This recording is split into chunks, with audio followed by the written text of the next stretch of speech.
You're listening to the Monday Market Highlights brought to you by Milford. Good morning. It's Monday, the 11th of April, and I'm Will from Milford.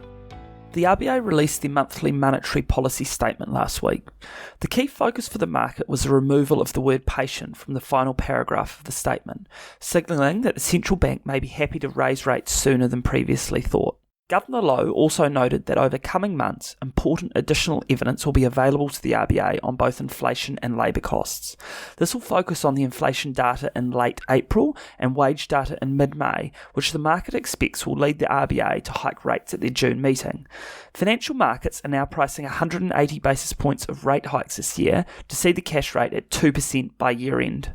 The US Federal Reserve released the minutes of their March meeting on Thursday, announcing that they will look to sell up to $95 billion a month of their bond holdings.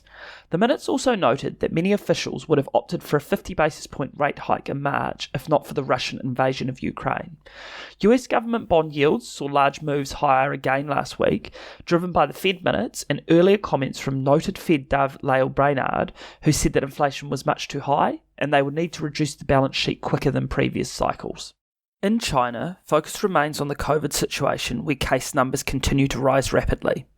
China has implemented extremely hard lockdowns, with all of Shanghai's 25 million residents not able to leave their houses.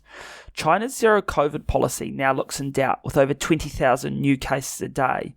However, this is complicated by low vaccination rates amongst the older population.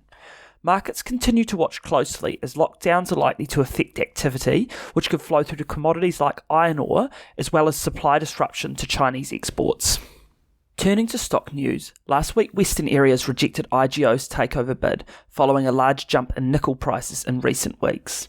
An independent expert advising Western Areas shareholders recommended that the transaction does not proceed at $3.36, as it is not in the best interests of shareholders. We will now wait to see if IGO will increase their bid or walk away from the deal. Perpetual made a bid last week to merge with rival fund manager Pendal in a deal that could see the combined entity managing a massive $242 billion.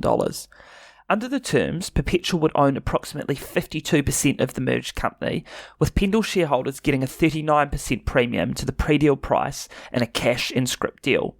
Pendal shares ended the week up 18%, while Perpetual shares were down 5%.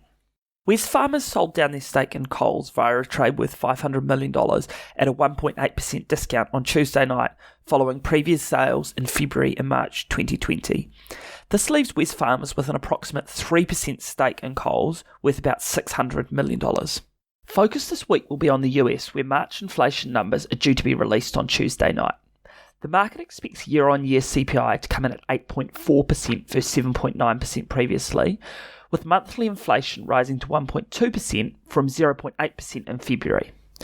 The UK will also announce their inflation prints for March, with annualised inflation currently sitting at 6.2%. In Australia, the focus will be on Thursday's employment print, with the unemployment rate currently sitting at multi-decade lows of 4%. In New Zealand, the Reserve Bank will announce their interest rate decision, where it is widely expected that they will increase interest rates by 25 basis points to 1.25%. However, some economists think that there is a chance of a 50 basis point hike at this meeting. Thanks for listening. Have a good week.